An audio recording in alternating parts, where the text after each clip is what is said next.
الحمد للہ وکفی والصلاة والسلام علی من لا نبی بعدہ اما بعد فاعوذ باللہ من الشیطان الرجیم بسم اللہ الرحمن الرحیم وَإِذَا قُرِئَ الْقُرْآنُ فَاسْتَمِعُوا لَهُ وَأَنصِتُوا لَعَلَّكُمْ تُرْحَمُونَ عن أبي هريرة رضي الله تعالى عنه قال قال رسول الله صلى الله عليه وسلم إنما جعل الإمام ليؤتم به فإذا كبر فكبروا وإذا قرأ فأنصتوا وإذا قال غير المغضوب عليهم ولا الضالين فقولوا آمين اللهم صل على محمد وعلى آل محمد كما صليت على إبراهيم وعلى آل إبراهيم إنك حميد مجيد اللهم بارك على محمد وعلى آل محمد كما باركت على إبراهيم وعلى آل إبراهيم إنك حميد مجيد گرامی قدر معزز علماء اکرام، آج ہمارا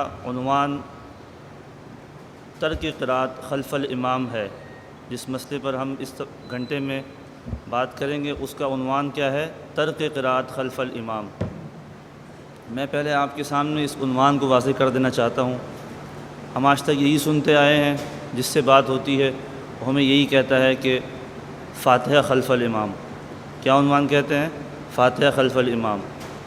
عنوان اپنا رکھیں، جب بھی بات ہو عنوان کون سا ہو؟ اپنا عنوان ہو۔ ہمارا عنوان کیا ہے؟ فاتحہ خلف الامام نہیں، ہمارا عنوان کیا ہے؟ ترک قرأت خلف الامام۔ وہ فاتحہ خلف الامام ہمارا عنوان بٹھا دیتے ہیں اور پھر صحیح بخاری کی حدیث پیش کر کے ہم پر روب ڈالتے ہیں۔ ہم بخاری سے بات کرتے ہیں اور تم سنن نبی داؤد کی بات کرتے ہو، تم موطا امام مالک کی بات کرتے ہو۔ جب عنوان ہم اپنا بٹھا دیں گے اپنی عوام کے ذہن کے اندر، اپنے شاگردوں کے ذہن کے اندر عنوان ہم اپنا سمجھا دیں گے، پھر کوئی پریشانی نہیں ہوگی۔ تو عنوان کیا ہے؟ ترک قرأت خلف الامام۔ فاتحہ خلف الامام عنوان بٹھا کر اپنی بات سمجھانے کی کوشش کی جا رہی ہے۔ جس طرح استاد جی فرماتے ہیں کہ وہ عنوان مسئلہ عقیدہ اور دلیل کو سمجھا نہیں تو اعتراض کر دیا، اور ہم نہ عنوان کو سمجھتے ہیں، نہ مسئلے کو سمجھتے ہیں، نہ دلیل کو یاد کرتے ہیں، نہ پیش کرنے کا طریقہ آتا ہے، اور ہم کیا کرتے ہیں؟ ہم جواب نہیں دیتے۔ اور ہمارا جواب کیا ہوتا ہے؟ حکیم الامت تھانوی بہت بڑے عالم تھے، حضرت نانوتوی بہت بڑے عالم تھے، علماء دیوبند کے پاس علوم نہیں ہے۔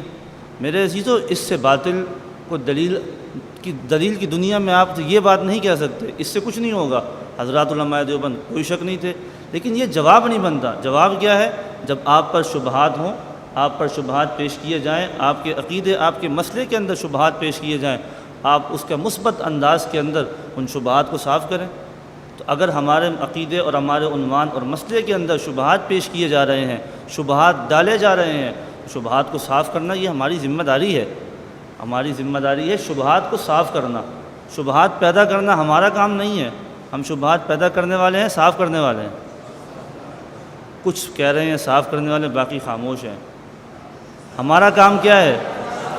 شبہات کو صاف کرنا۔ امت میں ہم شبہات نہیں ڈالتے۔ علماء دیوبند کا کام امت سے شبہات کو صاف کرنا ہے، شبہات کو نکالنا ہے، اپنے عقیدے کی وضاحت دلائل کے ساتھ کرنی ہے۔ یہ ہمارا کام ہے، یہ ہمارا کام ہے۔ یہ چند تمہیدی باتیں ہیں۔ فائل دیکھ کر تو آپ دلیل یاد کر لیں گے، حدیث آپ کو یاد بھی ہیں، آپ مزید یاد کر لیں گے، لیکن یہ عنوان کون سا ہے، مسئلے کی بات کس طرح کرنی ہے، یہ چیز سمجھنی بہت اہم ہے۔ یہ چیز سمجھنی بہت اہم ہے۔ اب 20 رکعت تراویح کی بات ہوتی ہے تو کہتے ہیں 8 رکعت تراویح۔ بھئی ہمارا عنوان 8 رکعت تراویح نہیں ہے، ہمارا عنوان 20 رکعت تراویح ہے۔ ہمارا عنوان کیا ہے؟ 20 رکعت تراویح۔ ہمارا عنوان رفع یدین نہیں ہے، ہمارا عنوان ترک رفع یدین ہے۔ بات کس موضوع پر ہوتی ہے؟ رفع یدین کے اوپر۔ تو ہمارا عنوان کیا ہے؟ ترک رفع یدین۔ ہم رفع یدین کرتے ہیں نہیں کرتے؟ کچھ کرتے ہیں میرے خیال میں۔ ائمہ مجتہدین حضرات کے ہاں جو کرتے ہیں، امام احمد بن حنبل رحمۃ اللہ علیہ اور امام شافعی رحمۃ اللہ علیہ، ان کے ہاں ٹھیک ہے۔ وہ انشاءاللہ آپ کو مفتی صاحب ترک رفع یدین کے متعلق جب موضوع ہوگا اس میں وضاحت کریں گے۔ ان کا ٹھیک ہے اور ان کا غیر مقلدین کا غلط ہے۔ ان کا رفع یدین کرنا ٹھیک ہے۔ کیوں؟ مجتہد جب اجتہاد کرتا ہے، اگر مجتہد اجتہاد کرے اور اجتہاد اس کا ٹھیک ہو تو کیا ہے؟ اس کے لیے فلہ اجران، اس کے لیے 2 اجر ہیں۔ وَإِنْ أَخْطَأَ، اگر اجتہاد میں غلطی ہو جائے فَلَهُ أَجْرٌ، اس کے لیے اجر ہے۔ اگر ان کا اجتہاد ٹھیک نہیں ہے پھر بھی اجر تو ان کے لیے ہے۔ لیکن آپ کے لیے تو کوئی اجر نہیں ہے، آپ تو مجتہد نہیں ہیں، آپ مجتہد ہیں، آپ تو مجتہد نہیں ہیں، آپ خود اجتہاد کر کے ایسے ہی پیش کرتے ہیں جناب رفع دین ہمارا موقف ہے، ہم اسے پیش کرتے ہیں۔ تو اصل چیز کیا ہے؟ اصل چیز ہم عنوان ذہن میں رکھیں۔ ہمارا عنوان کیا ہے؟ وضع الیدین تحت سرہ، ناف کے نیچے ہاتھ باندھنا۔ نماز میں ہاتھ کہاں باندھنا؟ ناف کے نیچے۔ تو ہمارا عنوان کیا ہے؟ سینے پر ہاتھ باندھنا۔ یہ ہمارا عنوان نہیں ہے۔ آج کتابیں لکھی جا رہی ہیں اور عنوان کیا ہے؟ سینے پر ہاتھ باندھنا۔ اور ہمارے حضرات نادانی کے اندر، ظاہر ہے جب علم کی نہیں ہوگا تو یہی کریں گے، اسے آگے پیش کرتے ہیں کہ دیکھو یہ کتاب آئی ہے۔ بھائی ہمارا عنوان سینے پر ہاتھ باندھنا نہیں، ہمارا عنوان کیا ہے؟ ناف کے نیچے ہاتھ باندھنا۔ ہم اپنا عنوان اپنی عوام کے ذہن میں بٹھائیں کہ ہمارا عنوان کیا ہے۔ ہمارا عنوان آمین بالسر ہے یا ہمارا عنوان آمین بالجہر ہے؟ ہمارا عنوان آمین بالسر ہے، اس پر انشاءاللہ سبق ہوگا۔ تو سب سے پہلے کوئی بھی مسئلہ ہو اس پر عنوان آپ اپنا یاد کرائیں، خود بھی سمجھیں اور اپنی عوام کے ذہن میں دیکھیں۔ آپ حضرات تمام تقریباً علماء کرام کا مجمع ہے، آپ حضرات نے کل جا کے امت کی رہنمائی کرنی ہے۔ ابھی بھی کتنے لوگ ائمہ مساجد دیگر حضرات ہوں گے جو جمعے پڑھاتے ہیں، بیانات درس دیتے ہیں، تو یہ ہماری ذمہ داری ہے کہ ہم پہلے کیا سمجھائیں؟ عنوان اپنا سمجھا دیں۔ جب آپ نے اپنا عنوان سمجھا دیا تو مسئلہ سمجھانا کوئی اتنا مشکل نہیں ہے۔ نمبر 2، امام مسلم رحمۃ اللہ علیہ، آپ کی کتاب صحیح مسلم کے اندر جو شرح لکھی ہے امام نووی رحمۃ اللہ علیہ نے، مقدمہ مسلم اور شرح نووی اس کے حاشیے کے اندر آپ لکھتے ہیں فَهَذِهِ عَادَةُ مُسْلِمٍ وَغَيْرِهِ مِنْ أَئِمَّةِ الْحَدِيثِ يَذْكُرُونَ الْأَحَادِيثَ الَّتِي يَرَوْنَهَا مَنْسُوخَةٌ ثُمَّ يُعَقِّبُونَها بِالنَّاسِخِ۔ امام مسلم اور دیگر محدثین کی مبارک عادت یہ ہے کہ وہ پہلے ان احادیث کو ذکر کرتے ہیں جو ان کے ہاں کیا ہوتی ہیں؟ منسوخ ہوتی ہیں۔ ثُمَّ يُعَقِّبُونَها بِالنَّاسِخِ، پھر ان روایات کو لے کر آتے ہیں جو ان کے ہاں ناسخ ہوتی ہیں، جو ان کے یہاں کیا ہوتی ہیں؟ ناسخ ہوتی ہیں۔ امام مسلم رحمۃ اللہ علیہ اور دیگر محدثین کا ضابطہ کیا ہو گیا؟ وہ پہلے ان احادیث کو پیش کریں گے جو منسوخ ہیں، جو کیا ہیں؟ پہلے دور کی ہیں، منسوخ ہیں۔ اس کے بعد ثم یعقبونها بالناسخ، پھر ان روایات کو لائیں گے جو ان کے یہاں کیا ہے؟ ناسخ ہیں، جو بعد کے دور کی ہیں، جس پر ہم نے عمل کرنا ہے، پھر ان روایات کو لے کر آتے ہیں۔ تو یہ تو محدثین کرام کا ضابطہ ہے۔ یہ کن کا ضابطہ ہے؟ محدثین کرام کا ضابطہ ہے۔ اور پھر اب عنوان یہ ہے، امام بخاری رحمۃ اللہ علیہ جو فاتحہ ہے جو قرأت کرتے ہیں، اس کو قرأت شمار کرتے ہیں نہیں کرتے؟ اس کو قرأت شمار کرتے ہیں، ٹھیک ہے۔ پھر یہ کہا جاتا ہے کہ فاتحہ الگ صورت ہے، فاتحہ کیا ہے؟ یہ الگ ہے، اور باقی قرآن یہ الگ ہے۔ باقی قرآن کیا ہے؟ یہ الگ ہے جناب۔ اور دلیل پیش کی جاتی ہے قرآن سے، اللہ اکبر، دلیل بھی قرآن سے پیش کی جا رہی ہے۔ امت کو گمراہ کیا جا رہا ہے قرآن پیش کر کے، قرآن پاک کی اپنی من مانی تشریح کر کے امت کو گمراہ کیا جا رہا ہے۔ اور کیا پیش کرتے ہیں؟ وَلَقَدْ آتَيْنَاكَ سَبْعًا مِنَ الْمَثَانِي وَالْقُرْآنَ الْعَظِيمِ۔ یہاں 7 مثانی سے کیا مراد ہے؟ 7 مثانی سے مراد فاتحہ ہے، اور فرمایا وَالْقُرْآنَ الْعَظِيمِ، ہم نے آپ کو 7 مثانی فاتحہ دی ہے اور قرآن عظیم دیا ہے۔ تو وہ کہتے ہیں دیکھو فاتحہ کا ذکر الگ کیا ہے اور قرآن کا ذکر الگ کیا ہے۔ فاتحہ کا ذکر کہاں ہے؟ الگ ہے، اور قرآن کا ذکر الگ ہے۔ تو پتہ چلا فاتحہ الگ ہے اور قرآن کیا ہے؟ الگ ہے۔ یہ آج مسئلہ امت میں پیش کیا جا رہا ہے، پھیلایا جا رہا ہے۔ آج یہ مسئلہ کتنا پھیل چکا ہے جس کی کوئی حد نہیں ہے۔ کیا ہے؟ فاتحہ الگ ہے، قرآن الگ ہے۔ اور پھر شبہ کیا پیش کیا جاتا ہے؟ میں نے پہلے کہا ہمارا کام کیا ہے؟ شبہات کو صاف کرنا۔ اب شبہ یہ پیش کر دیا گیا کہ فاتحہ کیا ہے؟ قرآن میں شامل نہیں ہے۔ کیوں؟ وہ کہتے ہیں دیکھو قرآن پاک کے سپارے کتنے ہیں؟ 30 سپارے ہیں۔ قرآن پاک کے کتنے سپارے ہیں؟ 30 سپارے ہیں۔ پہلا پارہ شروع ہو رہا ہے الف لام میم۔ کیا نام ہے پہلے پارے کا؟ الف لام میم۔ سیقول تلک الرسول لن تنالوا والمحصنات الی آخری آخری اما پارہ۔ اب آپ بتائیں فاتحہ کہاں گئی؟ فاتحہ ہے کہیں پر؟ 30 پارے آپ کے مکمل ہو گئے، فاتحہ کہاں ہے؟ فاتحہ کہاں ہے؟ اب آپ نے پریشان ہونا ہے، اب آپ نے رابطہ کرنا ہے، جناب مرکز رابطہ کریں، مسئلہ پھنس گیا ہے، مسئلہ پھنس گیا ہے۔ اب دیکھیں کافی ساروں کے ذہن میں جواب موجود ہوں گے، میں یہ نہیں کہتا، لیکن بہت سارے جن کو پتہ بھی نہیں ہوگا۔ تو وہ حضرات جو صبح و شام قرآن پاک پڑھتے ہیں اور احادیث مبارکہ پڑھتے ہیں، درسگاہوں میں بیٹھے ہیں، قال اللہ قال رسول کی صدائیں بلند ہو رہی ہیں، پڑھ رہے ہیں، ان کا یہ حال ہے کہ وہ پریشان ہیں۔ تو وہ عوام الناس العوام کالانعام جنہیں ہم کہتے ہیں، ان کا بیچاروں کا کیا حال ہوگا؟ وہ کیسے سمجھیں گے اس مسئلے کو؟ وہ کیسے اس مسئلے کو سمجھیں گے؟ تو میرے عزیزو، آپ نے جواب کیا دینا ہے؟ استاد جی کیا فرماتے ہیں؟ 2 جواب ہوتے ہیں۔ نمبر 1، ہمارے پاس کچھ نہیں ہے، ہمارا سب کچھ ہمارے استاد جی ہیں. ہمارے پاس کیا ہے؟ ہم استاد جی کے علوم کے ناقل ہیں، ہم اسے نقل کر رہے ہیں آگے. ہمارے پاس کچھ نہیں ہے، ہمارے پاس استاد جی کی ساری باتیں ہیں. استاد جی کی ساری باتیں. استاد جی کیا فرماتے ہیں کہ 2 جواب ہوتے ہیں. نمبر 1 جواب تحقیقی اور نمبر 2 جواب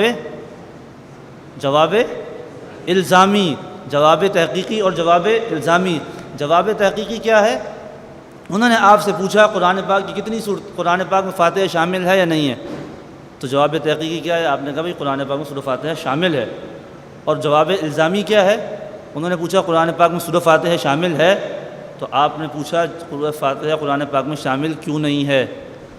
سوال پر سوال کرنا یہ بھی سوال کا جواب ہوتا ہے. سوال پر سوال کرنا یہ بھی سوال کا جواب ہوتا ہے. یعنی سوال کا جواب دینا یہ بھی جواب ہے، اور سوال پر آگے سے سوال کرنا یہ بھی جواب ہے. ایک جواب تحقیقی ہے، ایک جواب الزامی ہے. جواب تحقیقی کیا ہے؟ سوال کا آپ نے جواب دے دیا. اور جواب الزامی کیا ہے؟ آپ نے سوال پر آگے سے سوال کیا. انہوں نے کہا فاتحہ قرآن میں شامل نہیں ہے. کیوں شامل نہیں ہے؟ قرآن پاک کے 30 سپارے ہیں. پہلا پارہ الف لام میم، 30واں پارہ عما یتساءلون. فاتحہ کہاں ہے؟ فاتحہ تو قرآن نہیں ہے. آپ نے جواب تحقیقی نہیں، آپ نے جواب الزامی دینا ہے. آپ نے سوال پر سوال کرنا ہے. آپ نے سوال کیا کرنا ہے؟ آپ نے ان سے پوچھنا ہے قرآن پاک کی صورتیں کتنی ہیں؟ قرآن پاک کی صورتیں کتنی ہیں؟ وہ کہیں گے قرآن پاک کی صورتیں 114 ہیں. قرآن پاک کی صورتیں 114 ہیں. تو آپ نے کہنا پہلی صورت کا نام ذرا بتائیے. پہلی صورت کا نام کیا ہے؟ سورۃ الفاتحہ. پہلی صورت کا نام سورۃ الفاتحہ. سورہ بقرہ، سورہ آخر، سورۃ الناس. جو قرآن پاک کی صورت ہے، جو صورتوں میں شمار کی جا رہی ہے، وہ تو قرآن پاک کا حصہ ہے. وہ قرآن پاک کا حصہ کیسے نہیں ہے؟ قرآن پاک کی صورتوں میں جو شمار کی جا رہی ہے وہ قرآن کا حصہ کیسے نہیں ہو سکتی؟ انہیں بات سمجھ میں آ جائے گی. اگر تو کم علم ہوں گے، علم نہیں ہوگا، لا علمی کی بنیاد پر سوال کیا ہوگا تو سمجھ جائے گا. اور اگر فتنہ و فساد برپا کرنا چاہتے ہیں اور فتنہ پھیلانا چاہتے ہیں تو پھر وہ آپ کے پاس سے چلے جائیں گے. کیا کہیں گے؟ چلے جائیں گے. حالات ٹھیک نہیں ہیں، ملک کے حالات ٹھیک نہیں ہیں، یہ ہو گیا وہ ہو گیا، یہ فروعی چیزیں ہیں، چھوڑو اس کو. جب آپ نے بات شروع کی کہ فاتحہ قرآن کا حصہ نہیں ہے، ملک کے حالات تو اس وقت بھی ایسے ہی تھے. آپس میں نا اتفاقی تو اس وقت بھی ایسی تھی. جو چیزیں چل رہی ہیں ماحول ویسا ہی تھا. امریکہ سر چڑھ دوڑا ہے، حالات ٹھیک نہیں ہے، ملک میں حالات ٹھیک نہیں ہے، یہ فروعی چیزیں چھوڑ دو، اس سے کچھ نہیں ہوتا. بابا ہم نے کب شروع کی ہیں یہ چیزیں ہم نے شروع کی ہیں. آج تک امت کا 1400 سال سے اس پر اجماع چلتا ہوا آ رہا ہے. کسی نے اختلاف نہیں کیا اس کے اندر. 20 رکعت تراویح چل رہی ہے ائمہ حرمین شریفین کے بلاد عرب کے اندر، وہ 1400 سال سے لے کر آج تک چلی آ رہی ہے. کسی نے اس میں اختلاف نہیں کیا. کوئی شوہر اپنی بیوی کو 3 طلاق دے، 3 واقع ہوتی ہیں، کسی کا اس میں کوئی اختلاف نہیں ہے. آپ نے امت کے اندر رخنہ ڈالا ہے، آپ نے فساد کو برپا کیا ہے، آپ نے آگے فتنہ شروع کیا ہے. تو ہم نے تو اس کو شروع نہیں کیا. تو ہمارا کام کیا ہے؟ شبہات کو صاف کرنا. شبہات کو صاف کرنا یہ ہمارا کام ہے. پھر آگے ہم مذہب اہل سنت والجماعت احناف، اس کے مسائل اس کو ہم ذکر کرتے ہیں آگے. اس کے بعد مذہب غیر مقلدین، یعنی ہمارا مذہب کیا ہے اور مذہب غیر مقلدین ان کا مذہب کیا ہے. ہمارے ہاں قرآن پاک کی سورۃ الفاتحہ امام کے پیچھے پڑھنا کیا حکم ہے؟ مکروہ تحریمی ہے. امام کے پیچھے اگر کوئی شخص نماز پڑھ رہا ہو اور وہ سورۃ الفاتحہ کی تلاوت کرے تو احناف کے ہاں کیا ہے؟ یہ مکروہ تحریمی ہے. اور غیر مقلدین کے ہاں امام کے پیچھے اگر کوئی شخص نماز پڑھ رہا ہو تو وہ سورۃ الفاتحہ پڑھے. اس سورۃ الفاتحہ پڑھنا ان کے ہاں کیا ہے؟ فرض ہے. فرض ان کے ہاں سورۃ الفاتحہ پڑھنا فرض ہے، اور ہمارے ہاں کیا ہے؟ مکروہ تحریمی ہے. پھر آگے دلائل اہل سنت والجماعت ہم پیش کریں گے، قرآن پاک اور قرآن پاک کے ساتھ اس کی تفاصیل. اس کے بعد آگے احادیث مرفوعہ، احادیث موقوفہ، احادیث مقطوعہ. مرفوع احادیث، موقوف احادیث اور مقطوع احادیث فائل آپ کے پاس موجود ہے. پھر آگے ہم جمہور کا موقف، جمہور کا کیا موقف ہے، ترک قرات کے موقف کے اندر جمہور کیا فرماتے ہیں، ان کا کیا موقف ہے، اس کو پیش کریں گے. ائمہ مجتہدین اور ترک قرات خلف الامام، یعنی ائمہ مجتہدین ہمارے اور ترک قرات خلف الامام. ائمہ مجتہدین ترک قرات کے بارے میں کیا فرماتے ہیں. اس کے بعد ابواب محدثین اور ترک قرات خلف الامام. محدثین کرام نے جو ابواب باندھے ہیں، ابواب قائم فرمائے ہیں، ابواب محدثین اور ترک قرات خلف الامام، اس کو پیش کریں گے. پھر آگے غیر مقلدین کے دلائل کے جوابات، جو غیر مقلدین دلائل پیش کرتے ہیں ان کے جوابات ہیں. اور آخری چیز غیر مقلدین کے چند شبہات اور ان کے جوابات ہیں. آخری چیز کیا ہے؟ غیر مقلدین کے چند شبہات اور اس کے جوابات ہے. خلاصتاً میں نے آپ کے سامنے کافی ساری چیزیں پیش کر دی ہیں، اب ہم صفحہ نمبر 1 سے اپنی دلیل کو پیش کر کے آگے بات چلاتے ہیں۔ ترک قرات خلف الامام، مذہب اہل سنت والجماعت احناف، مقتدی کے لیے امام کے پیچھے سورۃ الفاتحہ اور اس کے بعد والی سورت کی قرات کرنا مکروہ تحریمی ہے، خواہ نماز جہری ہو یا سری ہو، بلکہ اسے خاموش رہنے کا حکم ہے۔ تو ہمارے یہاں کیا ہے، یہ امام کے پیچھے قرات کرنا مکروہ تحریمی ہے، خواہ نماز سری ہو یا جہری ہو۔ دیکھیں اس کے اندر اللہ رب العزت نے 2 حکم ارشاد فرمائے ہیں، اذا قرئ القرآن فاستمعوا له وانصتوا لعلکم ترحمون۔ پہلا حکم کیا ہے، فاستمعوا، غور سے سنو، وانصتوا، اور چپ رہو۔ فاستمعوا، غور سے سنو، وانصتوا، اور کیا رہو، خاموش رہو۔ آپ نے قرات نہیں کرنی۔ اب یہ 2 حکم کیوں دیے ہیں، 2 حکم کیوں دیے ہیں؟ دیکھیں نمازیں 2 طرح کی ہیں، دن بھر میں 5 نمازیں ہیں، 5 گانہ نمازیں ہیں، فجر، ظہر، عصر، مغرب، عشاء، 5 نمازیں ہیں۔ فجر میں تلاوت ہوتی ہے، فجر میں قرات امام قرات کرتا ہے، ظہر میں قرات کرتا ہے، قرات نہیں ہوتی ظہر میں، آپ کہتے ہیں قرات نہیں ہوتی، قرات کرتا ہے لیکن سری ہوتی ہے۔ عصر میں بھی قرات ہے، سری ہے۔ مغرب میں قرات ہے، جہری ہے۔ عشاء میں قرات ہے، جہری ہے۔ تو 2 طرح کی نمازیں ہو گئی، ایک سری ہو گئی اور ایک کیا ہو گئی، جہری ہو گئی۔ سری نمازیں ہوں گی، امام قرات کرے گا اور خاموشی اور سری قرات کرے گا، ہمیں آواز نہیں آئے گی، تو ہم اس میں کیا کہیں گے، ہم اس میں کیا کریں گے، خاموش رہیں گے، ٹھیک ہے۔ اور امام جہری قرات کرے گا، اس میں بھی خاموش رہیں گے۔ ایک حکم سری نمازوں کا اور ایک حکم کیا ہے، جہری نمازوں کا۔ جب سری نماز ہو تو بھی خاموش اور چپ رہنا، سننا ہے نہیں، جب سری نماز ہو تو کیا ہے، خاموش رہنا ہے، اور جب جہری نماز ہو تو آپ نے کیا کرنا ہے، سننا ہے۔ امام قرات کر رہا ہے، آپ کو آواز آ رہی ہے، تو آپ نے کیا کرنا ہے، سننا ہے۔ تو یہ اللہ رب العزت نے قرآن پاک کے اندر 2 طرح کے حکم نازل فرمائے ہیں۔ پھر آگے الدر المختار میں ہے، والمؤتم لا يقرأ مطلقا والفاتحة في السرية اتفاقا فإن قرأ كره تحريما بل يستمع إذا جهر وينصت إذا أسر۔ الدر المختار مع الرد المختار، جلد نمبر 2 صفحہ 326 327۔ مذہب غیر مقلدین، امام کے پیچھے سورۃ الفاتحہ پڑھنا فرض ہے، بغیر سورۃ فاتحہ پڑھے نماز نہیں ہوتی، اور اس کے بعد والی سورت پڑھنا منع ہے۔ محمد رئیس ندوی، جامع سلفیہ، بنارس، انڈیا۔ امام کے پیچھے مقتدی کو صرف سورۃ فاتحہ پڑھنا فرض ہے، اس سے زیادہ ممنوع ہے، مجموعہ مقالات۔ اور ہماری تحقیق میں فاتحہ خلف الامام ہر نماز میں جہری ہو یا سری فرض ہے، اس کے چھوڑنے سے نماز باطل ہو جاتی ہے۔ جو شخص نماز میں اکیلا ہو یا جماعت کے ساتھ ہو، امام ہو یا مقتدی، مقیم ہو یا مسافر، فرض پڑھ رہا ہو یا نوافل، امام سورۃ فاتحہ پڑھ رہا ہو یا کوئی اور سورت بلند آواز سے پڑھ رہا ہو یا آہستہ، اگر اسے سورۃ فاتحہ آتی ہے پھر آتی ہو یا پھر بھی نہ پڑھے تو اس کی نماز نہیں ہوگی۔ اس پر ہم ایک بات کرتے ہیں، کیا کہا جاتا ہے، دین بہت آسان ہے۔ دین کیا ہے، بہت آسان ہے۔ خود قرآن پڑھو سمجھو، خود حدیث دیکھو پڑھو اور سمجھو۔ کیوں؟ دلیل کیا پیش کی جا رہی ہے، قرآن پیش کیا جا رہا ہے۔ قرآن کیسے، وَلَقَدْ يَسَّرْنَا الْقُرْآنَ لِلذِّكْرِ فَهَلْ مِن مُدَّكِرٍ، قرآن اللہ پاک نے آسان بنا دیا، جو جس کا دل چاہے پڑھے سمجھے۔ یہی اس کا معنی مفہوم ہے، اس کا ترجمہ تشریح اس کی یہی ہے، صحابہ کرام سے یہی نقل ہے، یہی ہم تک پہنچا ہے۔ دلیل کیا ہے، قرآن آسان ہے۔ عوام کیا سمجھ رہی ہے، ترجمہ لے لیا قرآن پاک کا، اب ترجمہ پڑھ رہے ہیں۔ قرآن تو بھائی آسان ہے، کوئی ضرورت نہیں علماء کرام کی، خود کو پڑھو، خود قرآن پڑھو اور خود سمجھو۔ اللہ رب العزت خود فرما رہے ہیں، ہم نے آسان کر دیا دین کو، خود اس کو سمجھو۔ اچھا، اب میں آپ سے سوال یہ کرتا ہوں، آپ نے مجھ سے سوال کرنا ہے، دیکھیں میں آپ کو سوالات دے رہا ہوں، آپ نے کہنا یار آپ تو کہتے ہیں دین بالکل آسان ہے، شریعت بالکل آسان ہے۔ اب ایک شخص ایسا ہے جس کو نماز میں سورۃ فاتحہ آتی نہیں ہے، نماز ہم پڑھ رہے ہیں، کتنے لوگ ایسے ہیں جو بے نمازی ہیں، نماز میں داخل ہوئے ہیں، نہیں نماز پڑھنا شروع کی ہے، انہیں سورۃ فاتحہ پڑھنی آتی نہیں ہے، اور کچھ لوگ کتنے عرصے سے پڑھ رہے ہیں نماز، ان کو بھی نہیں آتی۔ ایسے لوگ ہوں گے نا دنیا میں۔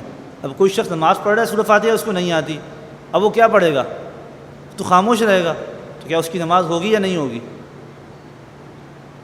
اگر ان کے مسلک کی بات کریں تو ان کے یہاں کیا ہے، نماز نہیں ہوگی، اور ہمارے یہاں کیا ہوگی، نماز ہو جائے گی، کیونکہ ہمارا موقف کیا ہے، ترک قرات خلف الامام، امام کے پیچھے قرات کرنی نہیں ہے، امام کے پیچھے قرات کرنی نہیں ہے، ہمارا موقف تو یہ ہے۔ تو آپ تو کہتے ہیں دین اتنا آسان ہے، خود قرآن پڑھو سمجھو، ساری چیزیں شریعت بہت آسان ہے، یہاں آپ یہ موقف پیش کرتے ہیں، اور جب نماز کی باری آتی ہے، سورۃ فاتحہ آپ نے نہیں پڑھی، آپ کی نماز نہیں ہوگی، آپ کی نماز نہیں ہوگی۔ تو یہ آپ نے دین کو آسان بنایا ہے، یہ آپ نے دین کو آسان بنایا ہے۔ فاتحہ نہیں پڑھا، نماز ہی نہیں ہو رہی، اور ادھر آپ گاتے پھر رہے ہیں دین بہت آسان ہے، دین بہت آسان ہے۔ تو اس سے لوگ جڑیں گے یا کٹیں گے؟ ایک بندہ جس کو فاتحہ نہیں آتی، نماز پڑھنی شروع کی، کہتا ہے یار میری نماز ہی نہیں ہو رہی، کیا ضرورت ہے مجھے سر کھپانے کی یہاں پر آ کر؟ تو کیا ہوتا ہے، یہ اس طرح آتے ہیں۔ مسجد ہماری ہے، مقتدی ہمارے ہیں، نمازی ہمارے ہیں، امام ہمارا ہے، ساری چیزیں ہماری ہیں۔ کون کس مسلک سے؟ دیوبند مسلک سے۔ 2-4 آئیں گے اور ہم لوگ پتہ کیا کرتے ہیں؟ ہم لوگ کہتے ہیں یار یہ جو آ رہے ہیں نا یہ بہت اچھے ہیں،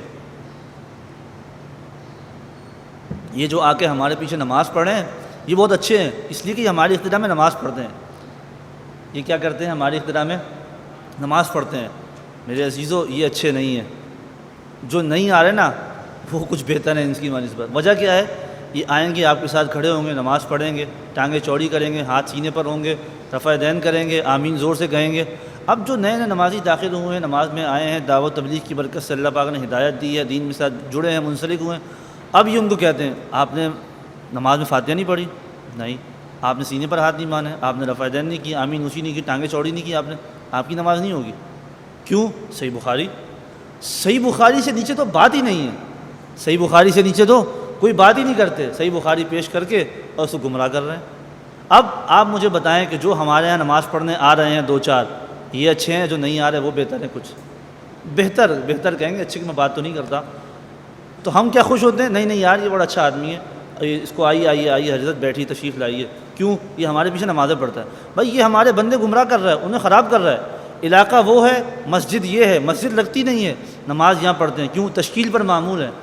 آئیں گے اور آگے کہیں گے نا آپ کی نماز نہیں ہوئی، تو ہمیں چاہیے ہم اپنے عقیدے مسلک کو سمجھیں اور اس کو دلائل کے ساتھ آگے بیان کریں اور ہونے والے شبہات کو صاف کریں۔ آگے دلائل اہل سنت والجماعت، قرآن کریم مع تفسیر، قال اللہ عز وجل وَإِذَا قُرِئَ الْقُرْآنُ فَاسْتَمِعُوا لَهُ وَأَنصِتُوا لَعَلَّكُمْ تُرْحَمُونَ، سورہ اعراف آیت نمبر 204۔ اس بات پر اجماع ہے کہ یہ آیت نماز کے بارے میں نازل ہوئی۔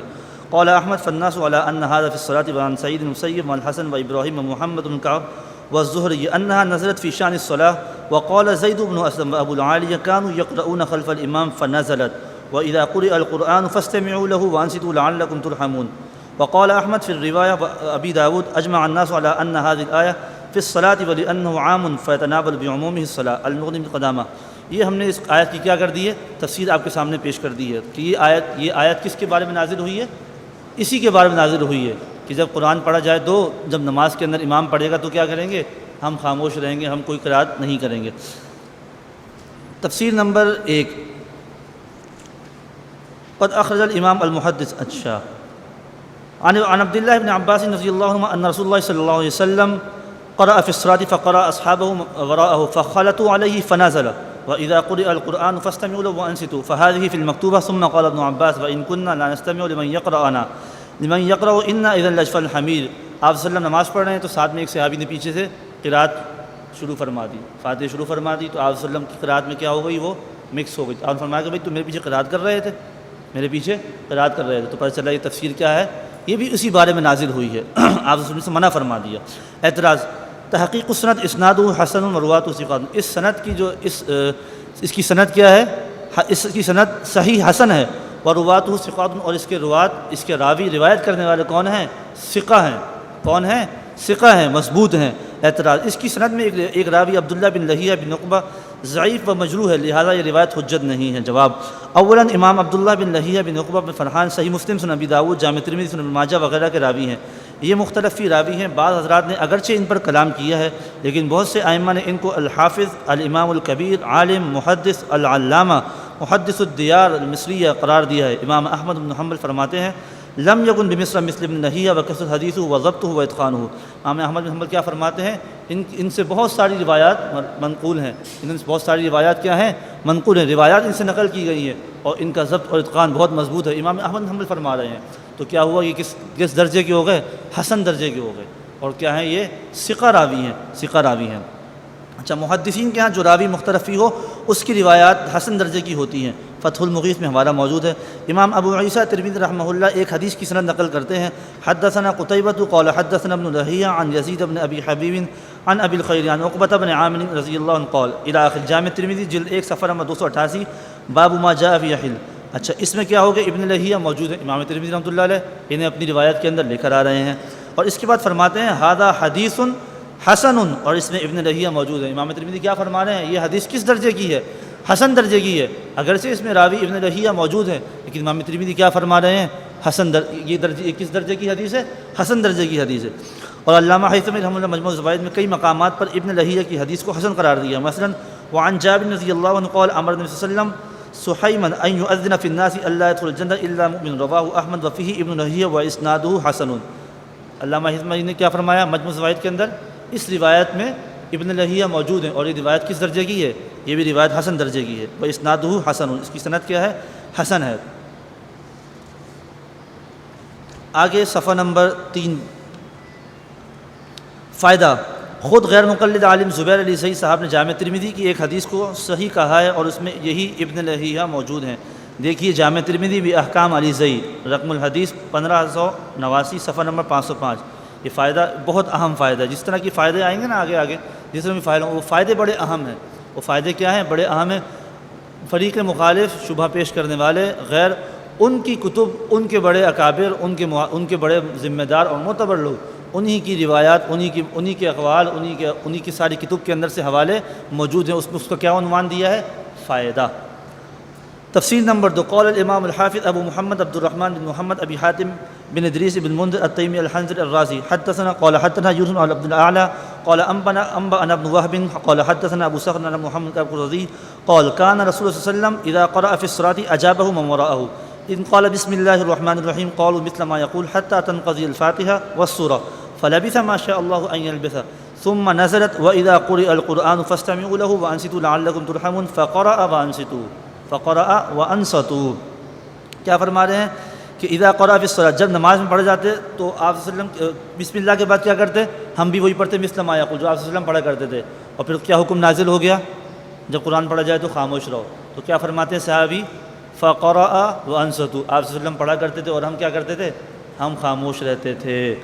اور یہ کیا ہے؟ تفسیر ابن ابی حاتم الرازی، یہ قرآن پاک کی تفسیر چل رہی ہے، احادیث کی تفسیر چل رہی ہے، قرآن پاک کی آیات کی احادیث آگے آ رہی ہیں۔ تحقیق السند، اس کی سند کی تحقیق، اسنادہ صحیح علی شرط مسلم، اس کی سند کیا ہے؟ صحیح مسلم کی شرط کے مطابق ہے، صحیح مسلم کی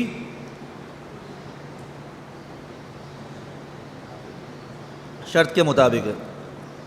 اعتراض، یہ روایت مرسل ہے کیونکہ محمد بن کعب قرظی المتوفی 40 ہجری علی الاصح تابعی ہے، صحابی نہیں، اور مرسل حجت نہیں۔ جواب، مرسل عند الجمہور حجت اور قابل اعتماد ہے۔ مرسل جمہور کے یہاں کیا ہے؟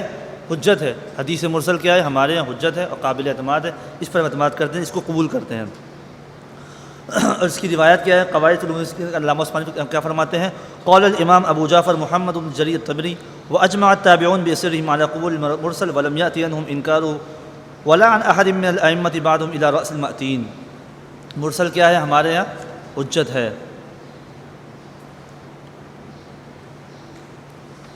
صفحہ نمبر 5،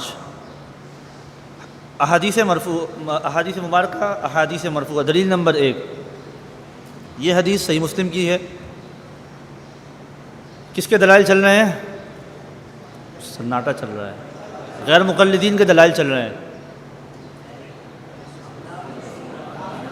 اہل السنت والجماعت احناف کے دلائل چل رہے ہیں۔ ابھی کیا مکمل ہو چکا ہے؟ قرآن پاک کی تفسیر مکمل ہو چکی ہے، اور اب کیا شروع ہوا ہے؟ احادیث مرفوعہ۔ احادیث مرفوعہ کسے کہتے ہیں؟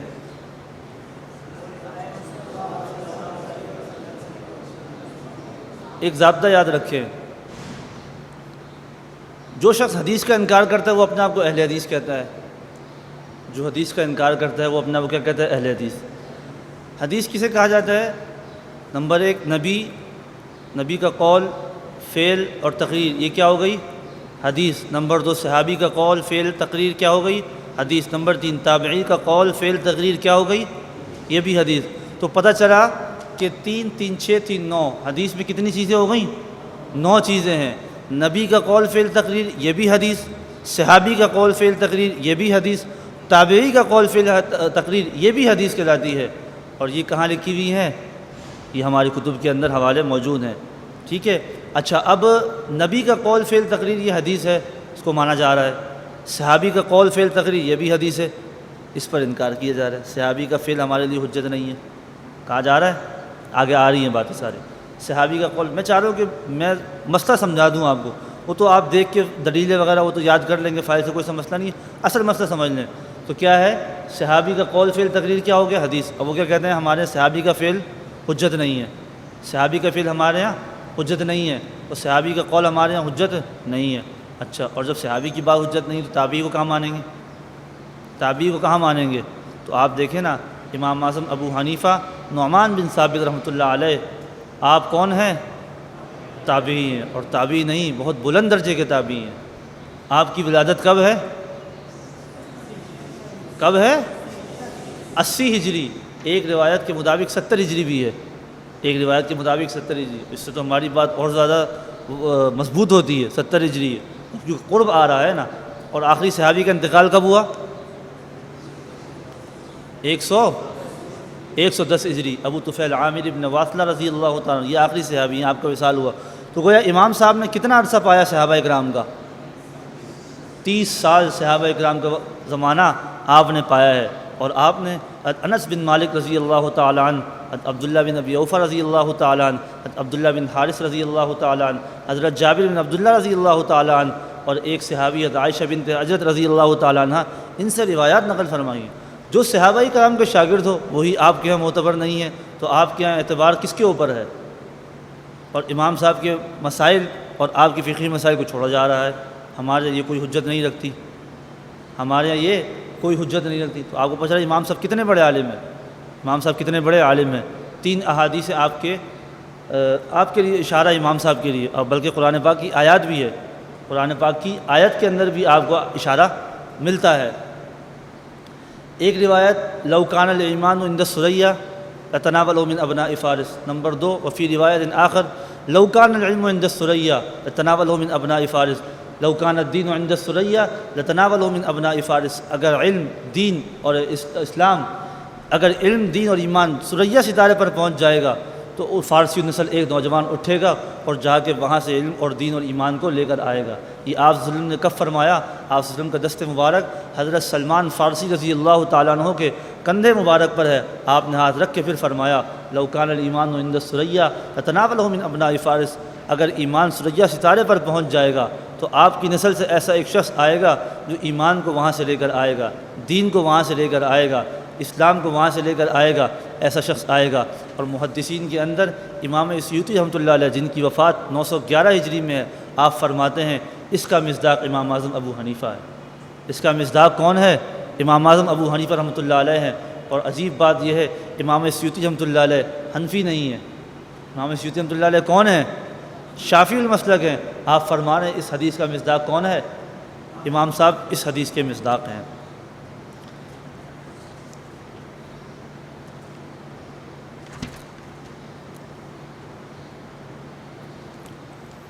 آگے صفحہ نمبر 7، فائدہ۔ زبیر ضعیف غیر مقلد نے اس حدیث کو نقل کرنے کے بعد لکھا ہے صحیح نصر الباری الزبیر ضعیف۔ یہ جو حدیث اوپر گزری ہے اس کو کیا لکھا ہے؟ صحیح، جس پر اعتراض کر رہے ہیں، یہ اعتراض ہم نے چھوڑ دیا اس کا۔ اس کے بعد کیا لکھا ہے انہوں نے؟ یہ حدیث کیا ہے؟ صحیح ہے۔ اچھا، آگے جو اب اہم چیز ہے، اسی طرح سے سنن ابن ماجہ کے اندر روایت موجود ہے عن ابی ہریرہ رضی اللہ تعالیٰ عنہ، جو میں نے خطبے میں تلاوت کی ہے، قال رسول اللہ صلی اللہ علیہ وسلم انما جعل الامام لیتم بہ فاذا کبر فکبر، امام اس لیے بنایا گیا کہ اس کی اقتداء کی جائے، اس کی پیروی کی جائے۔ فاذا کبر فکبر، جب امام تکبیر کرے تو آپ بھی کیا کہیں؟ تکبیر کریں۔ واذا قرأ فانصتوا، جب امام تلاوت کرے، جب امام قرات کرے تو آپ کیا کریں؟ فانصتوا، آپ خاموش رہیں۔ واذا قال غیر المغضوب علیہم ولا الضالین فقولوا آمین، جب امام غیر المغضوب علیہم الضالین کہے تو آپ نے کیا کہنا ہے؟ آمین کہنا ہے۔ اور آمین آپ نے کیسے کہنا ہے؟ سری طور پر کہنا ہے۔ آمین آپ نے کیسے کہنا ہے؟ سری طور پر کہنا ہے، دل میں کہنا ہے۔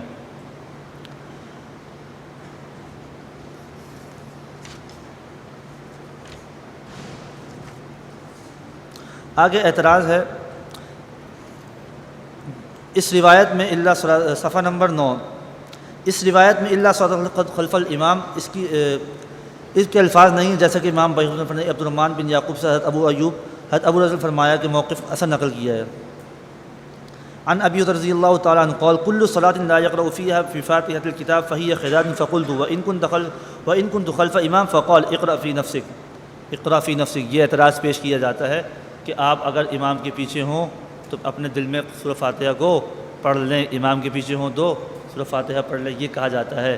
تو حضرت ابو رضی اللہ تعالیٰ کا اپنا عمل اس کے خلاف ہے، حضرت ابو رضی کا اپنا عمل اس کے خلاف ہے۔ اور جب راوی اپنی روایت کردہ روایت کے خلاف عمل کرے تو وہ کیا ہے؟ وہ مقبول نہیں ہے، وہ روایت کیا ہے؟ مقبول نہیں، کیونکہ راوی کا خود اپنا عمل اپنی روایت کے خلاف ہے۔ صحیح بخاری کے اندر جو عبداللہ بن عمر جو روایت پیش کی جاتی ہے غیر مقررین ترک رفع کے موقع پہ پیش کرتے ہیں، تو ابن عمر رضی اللہ تعالیٰ عنہ آپ کا تو خود اپنا عمل اس روایت کے خلاف ہے، پھر آپ اسے کیوں نہیں دیتے؟ اسے نہیں دیتے۔ ابن عمر رضی اللہ تعالیٰ عنہ حج کے موقع پر داڑھی کو ایسے لیا اور اس سے جو فما فضل اخذ، جو ایک مٹھی کے بعد جو تھی اسے لے لیا، اسے کاٹ دیا۔ ہم کہتے ہیں ابن عمر کے بات پر آپ عمل کریں، کہتے ہیں ہم صحابی کے فعل کے اوپر جو ہے نا ہم عمل نہیں کر سکتے، صحابی کا فعل ہمارے لیے حجت نہیں ہے۔ بھائی یہ تو وہی ابن عمر رضی اللہ تعالیٰ عنہ ہیں جو صحیح بخاری کے اندر موجود ہیں، جنہیں آپ پیش کر رہے ہیں رفع دین کے موقف کے اوپر آپ پیش کر رہے ہیں کہ ہم رفع دین کرتے ہیں، ٹھیک ہے، کیوں؟ ابن عمر رضی اللہ عنہ فرما رہے ہیں، کیا فرما رہے ہیں؟ رفع دین کی بات فرما رہے ہیں، روایت کو پیش فرما رہے ہیں۔ اب وہی صحابی آ رہے ہیں، ان کا اپنا عمل ہے، قول الگ ہے، عمل الگ ہے، قول کیا ہے؟ الگ ہے، عمل الگ ہے۔ وہاں قول کیا ہے؟ روایت کا، وہ روایت پیش فرما رہے ہیں، یہاں اپنا عمل ہے ایک مٹھی داڑھی کا، اسے لینے کو تیار نہیں ہے، اسے لینے کو تیار نہیں ہے۔ تو ہم نے پڑھا ہے اس کے اندر نفحۃ العرب کے اندر باؤ کا یجر و بائی لا یجر، تمہاری بات جر دے رہی ہے، میری بات جر کیوں نہیں دے رہی؟ ایسے ہی ہے نا، ما فعل ابوک بحماری قال باعہ مکان باعہ، تو قلت باؤ کا یجر و بائی لا یجر، تمہاری بات جر دے رہی ہے، میری بات جر نہیں دے رہی۔ جس نے پڑھا ہے اس کے چہرے پہ مسکراہٹ نظر آ رہی ہے۔ باقی ہو سکتا ہے نیچے درجے کے بھی ہوں، میں کسی پہ ایسی بات نہیں کرتا۔ آگے صفحہ نمبر 11، ہمارے پاس چونکہ ٹائم بہت کم ہے، فائل بہت زیادہ ہے، فائل بہت زیادہ ہے، یہ تخصص کی فائل ہے، یہ فائل ہے کس کی؟ یہ تخصص کی۔ یہ تقریباً ہم نے 4-5 دنوں کے اندر تخصص میں امام پڑھی ہے، 4-5 دن لگتے ہیں اس کو صحیح اچھی طرح پڑھنے میں، پھر اس پر اعتراضات، پھر جوابات، پھر جرح، پھر اس کی تعدیل پیش کرنا، ثقات پیش کرنا روات کی، یہ ساری چیزیں۔ تو 1 گھنٹے کے اندر اس کا صرف خلاصہ، عنوان کی تصدیق، مسئلے کی تنقید، مسئلہ کھولیں، مسئلہ بیان کیسے کرنا ہے آپ نے، مسئلہ سمجھانا کیسے، مسئلہ سمجھنا کیسے، دلائل کیسے دینے، گفتگو ہو تو کس طرح گفتگو کرنی ہے، یہ چیز سمجھنا ہے، یہ چیز سمجھنی ہے۔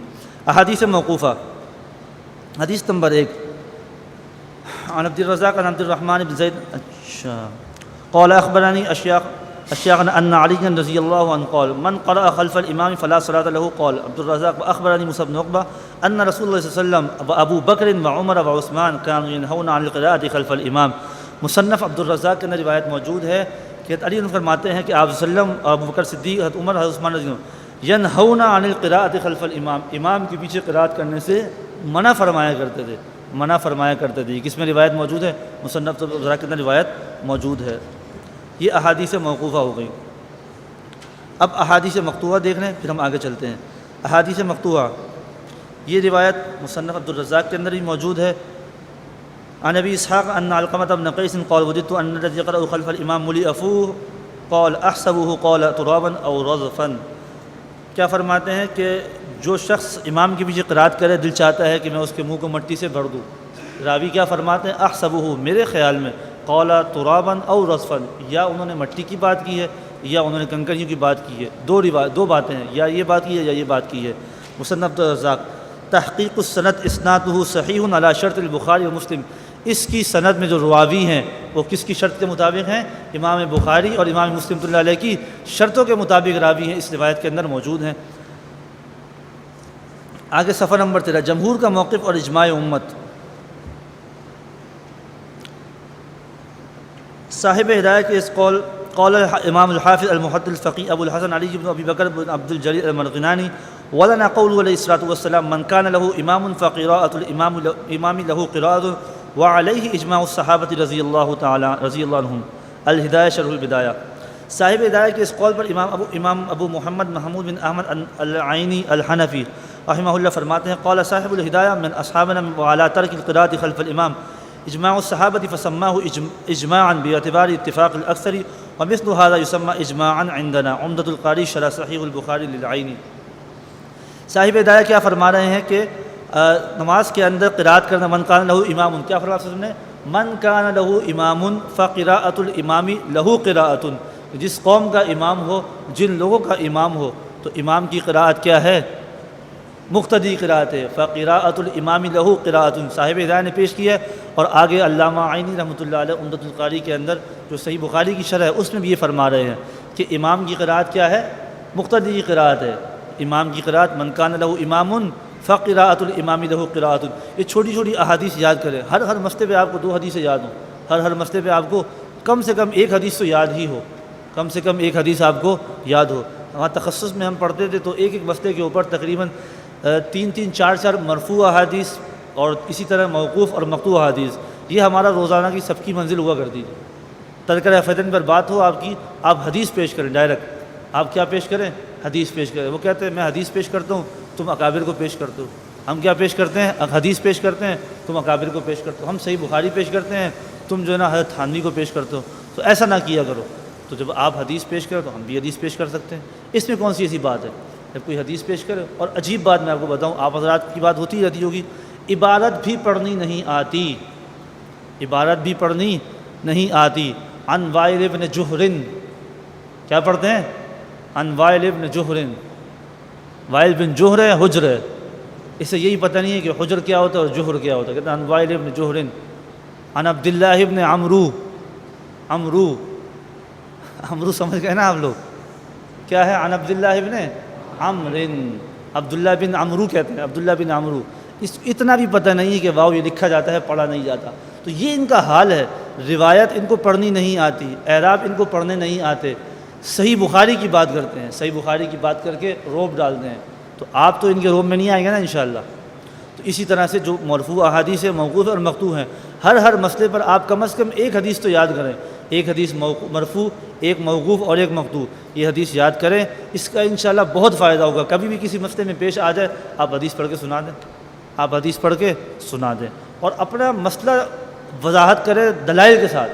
اس میں کوئی جھجکنے کی ضرورت نہیں ہے، اس میں کوئی جھجکنے کی ضرورت نہیں۔ جب دلائل ہمارے پاس ہے، ہمیں پریشانی کی کیا ضرورت ہے؟ ہم کیوں پریشان ہوتے پھرتے کہ دلائل ہمارے پاس نہیں؟ دلائل ہمارے پاس ہیں، ہم انہیں پڑھتے نہیں ہیں، ہم انہیں یاد نہیں کرتے، ہم ان دلائل کو سمجھتے نہیں ہیں۔ تو ہم دلائل کو پڑھیں بھی، یاد بھی کریں اور سمجھیں بھی، اور آگے سمجھائیں بھی۔ ائمہ مجتہدین اور ترک قرات خلف الامام، امام اعظم فی الفقہاء ابو حنیفہ نعمان بن ثابت الکوفی المتوفى 150 ہجری، قال محمد رحمہ اللہ لا قراءة خلف الامام فيما جهر فيه ولا فيما لم يجهر بذلك جاءت عامة الاثار وهو قول ابی حنیفہ رحمہ اللہ۔ موت امام محمد میں یہ موجود ہے، کیا فرمایا؟ لا قراءة خلف الامام، امام کے پیچھے قراءت نہیں، فیما جہر فیہ ولا فیما لم یجہر، یعنی اگر جہری قراءت ہو اور جہری قراءت نہ ہو، نماز جہری ہو یا نماز سری ہو، اس میں کیا ہے؟ قراءت امام کے پیچھے نہیں ہے۔ یہ کس کا قول ہے؟ کیا فرمایا؟ یہ کس کا قول ہے؟ وہو قول ابی حنیفہ، یہ امام ابو حنیفہ کا قول ہے۔ قال محمد، امام محمد بن حسن الشیبانی رحمہ اللہ، آپ کیا پیش فرما رہے ہیں؟ امام صاحب کا قول پیش فرما رہے ہیں۔ اسی طرح آگے امام سفیان الثوری رحمہ اللہ وہ بھی فرما رہے ہیں ولا یقرأ الماموم خلف الامام شیئا لا الفاتحہ ولا السورہ، کہ امام کے پیچھے جو مقتدی ہے وہ کچھ بھی نہیں پڑھے گا، وہ کچھ بھی نہیں پڑھے گا، نہ فاتحہ پڑھے گا نہ کوئی اور سورت پڑھے گا، نہ فاتحہ پڑھے گا نہ کوئی اور سورت پڑھے گا۔ اور امام بخاری رحمۃ اللہ علیہ کی بات کرتے ہیں، امام بخاری رحمۃ اللہ علیہ فاتحہ کو کیا کرتے ہیں؟ فاتحہ قرآن مانتے ہیں، فاتحہ قرآن مانتے ہیں، ٹھیک ہے۔ اور دوسری بات یہ، فاتحہ پڑھنا واجب ہے، سورت پڑھنا الگ واجب ہے۔ فاتحہ الگ واجب ہے، سورت الگ واجب ہے، اور دونوں کو ملاؤ تو قرات فرض بنتی ہے، دونوں کو ملاؤ تو قرات فرض بنتی ہے۔ تو آپ تو صرف فاتحہ کو فرض کہہ رہے ہیں، آپ نے کیا کہا؟ آپ نے کہا سورہ فاتحہ کیا ہے؟ فرض ہے۔ امام بخاری رحمۃ اللہ کا تو یہ موقف نہیں ہے، وہ تو یہ موقف پیش نہیں فرما رہے۔ تو آپ کا امام بخاری رحمۃ اللہ علیہ سے تعلق کس بات کا ہے؟ امام بخاری رحمۃ اللہ علیہ 3 طلاق کی بات کر رہے ہیں، آپ کا امام بخاری تعلق کس بات کا ہے؟ امام بخاری رحمۃ اللہ علیہ 3 وطر کی بات کر رہے ہیں، آپ کا امام بخاری سے کس بات کا تعلق ہے؟ امام بخاری رحمۃ اللہ علیہ ترک الفیدین کی بات فرما رہے ہیں، آپ کا بخاری سے تعلق کس بات کا ہے؟ امام بخاری رحمۃ اللہ علیہ یہ سارے مسائل پر ہمارے ساتھ ہیں، تو آپ بخاری کو پیش کرتے ہوئے شرم نہیں آتی آپ کو؟ بخاری کا نام لے کر امت کو گمراہ کر رہے ہیں اور جھوٹ بول رہے ہیں۔ امام بخاری رحمۃ اللہ علیہ ہمارے ساتھ ہیں، کس کے ساتھ ہیں؟ ہمارے ساتھ ہیں۔ دل ذرا بڑا رکھا کرے، تھوڑا سا مطالعہ وسیع کیا کریں، تھوڑا سا پڑھا کریں، سمجھا کریں اس کو۔ آپ ایسی بدکتے پھرتے ہیں، یار بخاری ہمارا ساتھ نہیں دیتا، بخاری ہمارا ساتھ دیتا ہے۔ ہم بخاری رحمۃ اللہ کس کا ساتھ دیتے ہیں؟ ہمارا ساتھ دیتے ہیں۔ مسائل آپ پیش کریں، ہم دلائل کے میدان میں انشاءاللہ پیچھے نہیں رہیں گے۔ مسائل آپ پیش کریں، ہم پیش کریں گے دلائل انشاءاللہ۔ ائمہ مجتہدین اور ترک قرات خلف الامام، یہ بات بھی ہو گئی۔ ابواب محدثین اور ترک قرات خلف الامام، ائمہ محدث رحمہ اللہ کی یہ عادت ہے کہ وہ پہلے ان احادیث کو ذکر کرتے ہیں جو ان کے نزدیک منسوخ ہوتی ہیں، پھر ان احادیث کو ذکر کرتے ہیں جو ان کے ہاں ناسخ ہوتی ہیں۔ چنانچہ امام نووی رحمۃ اللہ علیہ المتوفی 676 ہجری اس قاعدے کو یوں ذکر کرتے ہیں، ذکر مسلم فی هذا الباب الاحادیث الواردہ بالوضوء مما مست النار ثم عقبها بالاحادیث الواردہ بترک الوضوء مما مست النار فَكَأَنَّهُ يُشِيرُ إِلَىٰ أَنَّ الْوُضُوءَ مَنْسُوخٌ. کیا معنی؟ امام مسلم رحمۃ اللہ علیہ اور دیگر محدثین کی عادت ہے وہ پہلے ان احادیث کو ذکر کرتے ہیں جو پہلے دور کی ہوتی ہیں جو منسوخ ہوتی ہیں. فَكَأَنَّهُ يُشِيرُ إِلَىٰ أَنَّهُ مَنْسُوخَةٌ، یہ اس بات کی طرف اشارہ ہے کہ وہ کیا ہے؟ منسوخ ہے. وَهَذِهِ عَادَةُ مُسْلِمٍ وَغَيْرِهِ مِنْ أَئِمَّةِ الْحَدِيث، یہ امام مسلم رحمۃ اللہ علیہ اور دیگر محدثین کی عادت ہے. عادت مبارکہ کیا ہے؟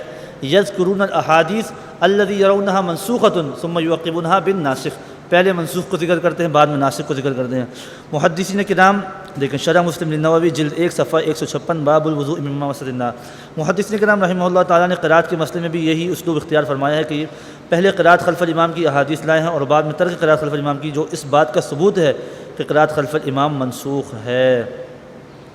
تو قرات خلف الامام کی احادیث پہلے لانا اس بات پر دلیل ہے کہ یہ روایات کیا ہیں؟ یہ منسوخ ہے. یہ احکامات کیا ہیں؟ یہ منسوخ ہیں. اور بعد والی روایات لانا اس بات پر دلیل ہے کہ یہ روایات کیا ہیں؟ ناسخ ہیں. اس پر عمل نہیں ہوگا اور اس پر عمل ہوگا. اور بعد میں ترک. امام مالک بن انس المدنی رحمہ اللہ المتوفی 179 ہجری نے پہلے القراءۃ خلف الامام فیما لا یجہر فیہ بالقراءۃ اور بعد میں ترک القراءۃ خلف الامام فیما جہر فیہ کا باب باندھا ہے موطأ امام مالک کے اندر. اور اسی طرح سے موطأ امام محمد کے اندر امام محمد بن حسن الشیبانی رحمہ اللہ نے المتوفی 189 نے پہلے اثبات قرات کی احادیث کو اور بعد میں ترک قرات کی احادیث کو بیان کیا ہے. امام عبدالرزاق بن حمام انہوں نے بھی اسی طرح سے امام ابو بکر ابن ابی شیبہ المتوفی 235 ہجری. امام ابو بکر ابن ابی شیبہ یہ کون ہیں؟ یہ کن کے استاد ہیں؟ جی کس کے؟ امام بخاری رحمۃ اللہ علیہ کے استاد ہیں. آپ کو بھی ڈر لگتا ہے کہ بولتے ہیں پتہ نہیں ہیں بھی یا نہیں ہے. کن کے استاد ہیں؟ مصنف ابن ابی شیبہ امام ابو بکر ابن ابی شیبہ المتوفی 235 ہجری. امام بخاری رحمۃ اللہ علیہ کب پیدا ہوئے؟ 194 ہجری اور وفات 256 ہجری. المتوفی 256 ہجری اور امام ابو بکر ابن ابی شیبہ المتوفی 235 ہجری میں آپ کی وفات ہے اور امام بخاری رحمۃ اللہ علیہ کے استاد ہیں. اگر آپ کے سامنے کوئی بخاری پیش کرے آپ کو فوراً بخاری یاد نہ ہو، آپ مصنف ابن ابی شیبہ پیش کر دیں. آپ بخاری پیش کر رہے ہو، میں بخاری کا استاد پیش کر رہا ہوں. آپ صحابی کو پیش کرتے ہو، میں حضور کو پیش کر رہا ہوں. بعد میں وزن آئے گا نہیں آئے گا؟ بعد میں کیا آئے گا؟ وزن آئے گا. آپ امام بخاری کی بات کرتے ہیں عوام کو بتائیں. اب کیا ہے ہمارے یہاں صحیح بخاری بھائی صحیح بخاری کا مقام ہے، اس میں کوئی ایسی بات نہیں ہے. لیکن جو امام بخاری کے استاد ہیں ان کی کتب کا کوئی مقام نہیں ہے. مصنف ابن ابی شیبہ اس کی کوئی اہلیت نہیں ہے، اس کی کوئی اہمیت نہیں ہے. اس میں جو روایات ہیں وہ غلط ہیں، وہ صحیح نہیں ہیں. وہ کیا ہیں؟ وہ صحیح نہیں ہے روایات. تو آپ عوام کو بتائیں امام بخاری رحمۃ اللہ علیہ کے استاد ہم ان کو پیش کرتے ہیں. عوام کے ذہن میں مسئلہ بٹھائیں، مسئلہ سمجھائیں کہ دیکھیں یہ حقیقت ہے اور یہ پیش کیا جا رہا ہے. تو کیا ہے وہ کیا فرماتے ہیں؟ پہلے من رخص فی القراءۃ خلف الامام کا باب باندھا اور بعد میں من کرہ القراءۃ خلف الامام کا باب باندھا ہے. پہلے منسوخ کو ذکر کیا اور بعد میں پھر آپ نے ناسخ کو ذکر کیا. غیر مقلدین کے دلائل کے جوابات. قال اللہ تعالیٰ واذکر ربک فی نفسک تضرعا وخیفۃ ودون الجہر من القول. حضرت زید بن اسلم تابعی نے اس آیت سے استدلال کیا ہے کہ مقتدی امام کے پیچھے ہو تو سورۃ فاتحہ کی قرات آہستہ کرے. جواب پہلا جواب، اس آیت سے امام کے پیچھے سورۃ فاتحہ پڑھنے پر استدلال کرنا باطل ہے، اس لیے کہ یہ تفسیر صحیح حدیث حضرت عبداللہ بن عباس اور محمد بن کعب القرظی کی صحیح تفسیر جو کہ ماقبل گزر چکی ہے کہ مخالف ہے. اس آیت میں امام کا لفظ ہے نہ مقتدی کا، یعنی جو پیش کیا ہے اس میں نہ تو امام کا لفظ ہے اور نہ کس کا ذکر ہے؟ مقتدی کا ذکر ہے. تو پھر یہ آپ کی دلیل کیسے بن گئی؟ یعنی آپ کے مدعا کے سراسر خلاف ہے، صریح خلاف ہے. اسی طرح نہ قرات کا اور نہ سورۃ فاتحہ کا، نہ اس میں قرات کا لفظ ہے اور نہ سورۃ فاتحہ کا لفظ ہے. آپ فاتحہ کی بات کر رہے ہیں اور قرات کی بات کر رہے ہیں، اور اس روایت کے اندر نہ قرات کی بات ہے، نہ فاتحہ کی بات ہے، نہ امام کی بات ہے، نہ مقتدی کی بات ہے. پھر یہ آپ کی دلیل کیسے بن گئی؟ تو امام کے پیچھے سورۃ فاتحہ پڑھنے پر استدلال کیسے درست ہوا؟ اور آگے نمبر 2، حضرت زید بن اسلم رحمہ اللہ کا استدلال ذکر فی النفس کے متعلق ذکر، اس میں فاتحہ کا ذکر ہی نہیں تو اس سے استدلال کیسے؟ اچھا اس میں فاتحہ کا ذکر ہی نہیں. جواب ثانی، اس روایت کی سند یوں ہے: اخبرنا ابو عبداللہ الحافظ قال اخبرنا ابو علی الحافظ قال اخبرنا ابو عامر الحرشی قال حدثنا فضل محمد الرشید. اچھا اس سند میں ایک راوی فضل بن محمد شعرانی ہے، ائمہ نے ان پر جرح کی ہے. تکلموا فی فرماہ بالکذب انہ کان غالیا فی التشیع. ان کی روایت کے اندر کون ہے؟ شیعہ راوی ہے، اس پر ائمہ نے کیا کی ہے؟ جرح کی ہے. تکلم بالکذب، وہ کیا تھا؟ جھوٹ بولا کرتا تھا. ائمہ کرام نے اس پر جرح کی ہے. آپ کے پاس تو وہ راوی ہے جس پر ائمہ نے جرح و تعدیل کا امام انہوں نے جرح کی ہے. انہوں نے کیا کی ہے؟ اس پر جرح کی. آپ وہ راوی پیش کر رہے ہیں. صحیح راوی لاؤ، صحیح روایت لاؤ. جب صحیح بخاری کی بات کرو تو صحیح روایات لے کر آیا کرو. اچھا دلیل نمبر 2 حدیث ہے عبادہ بن صامت مرفوعاً لا صلاۃ لمن لم یقرأ بفاتحۃ الکتاب، بخاری اور مسلم کی روایت. اس حدیث کا عموم ہر اس نماز کو شامل ہے جو کوئی شخص اکیلے پڑھتا ہو یا امام کے پیچھے پڑھتا ہے، اس کا امام قرات بالسر کر رہا ہو یا قرات بالجہر کرے. لفظ من عام ہے جس میں امام، منفرد اور مقتدی سب داخل ہیں. جواب: امام احمد بن حنبل رحمہ اللہ نے فرمایا الحدیث اذا لم تجمع طرقه لم تفهم والحدیث يفسر بعضها بعضا. جب مختلف احادیث کے طرق جمع ہوں گے، مختلف احادیث جمع ہوں گی، پھر مسئلہ کھل کے سامنے آئے گا، مسئلے کی وضاحت ہوگی. آپ ایک حدیث کو لے کے بیٹھ گئے ہیں اور دیگر احادیث آپ کی نظر سے پوشیدہ ہیں. دیگر احادیث کیا ہیں؟ آپ کی نظر سے پوشیدہ ہیں.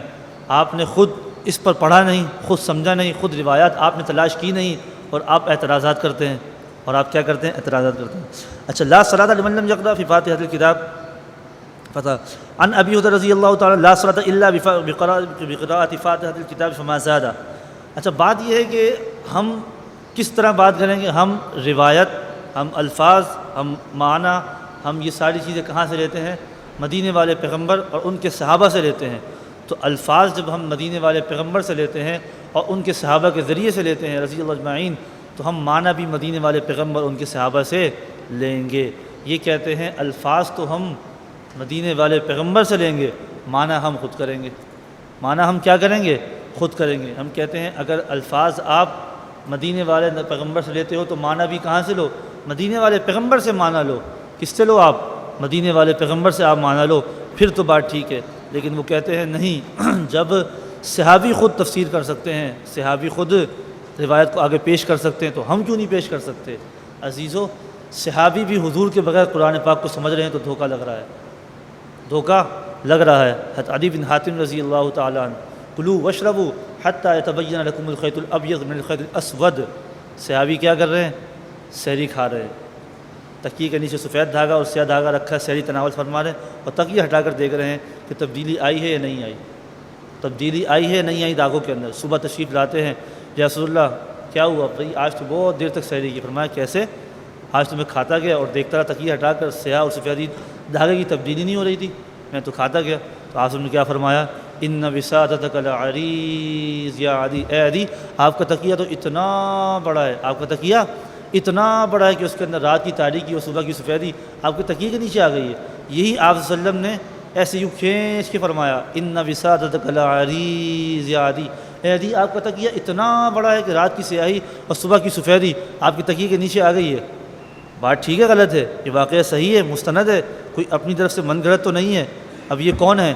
اللہ کے رسول کے صحابی ہیں، جن کے لیے رضی اللہ عنہ رضوان کا سرٹیفکیٹ اور وعدہ ہے، جن کی خطائیں ساری معاف ہیں، جنت بنی جن کے لیے. آپ صلی اللہ علیہ وسلم کا دیدار فرمایا، صحبت اٹھائی ہے، قرآن احادیث کو سنا ہے، قرآن اترتے ہوئے دیکھا ہے، احادیث روایت کی ہیں.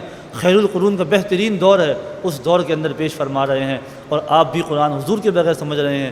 دھوکہ لگ رہا ہے. آج 1400 سال کے بعد امت اتنی دور آ چکی ہے، اور قرآن کو حضور کے بغیر سمجھ لے، حضور قرآن کو بغیر استاذ، بغیر قاری کے سمجھ لے. یہ کیسے ممکن ہے؟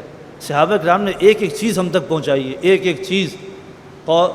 قولوا یا ابانا ما لک لا تأمنا. یہاں ہونٹ گول ہوتے ہیں. مجھ سے آپ پوچھیں وہاں ہونٹ گول کیوں رہے ہیں؟ میں کہوں گا جب میں نے قرآن پاک اپنے قاری صاحب سے پڑھا تو یہاں قاری صاحب نے ہونٹ گول فرمایا. کوئی قاعدہ نہیں ہے. کتنے نون قرآن پاک میں آ رہے ہیں، کہیں ہونٹ گول نہیں ہو رہا. صرف اور صرف ہمیں کیا جواب ملتا ہے؟ جواب ہمیں یہی ملتا ہے کہ جب آپ صلی اللہ علیہ وسلم نے اس آیت کو تلاوت فرمایا تو آپ صلی اللہ علیہ وسلم نے یہاں ہونٹ گول فرمائے. صحابی نے اتنی سی ادا کو بھی محفوظ کر کے آج ہم تک پہنچا دیا ہے، اور آج ہم کہتے ہیں کہ سب کچھ محفوظ ہے. الحمدللہ. وقت مکمل ہو چکا ہے. وآخر دعوانا ان الحمدللہ. لا إله إلا الله، لا إله إلا الله، لا إله إلا الله، ما لنا رب سوى. لا إله إلا الله، لا إله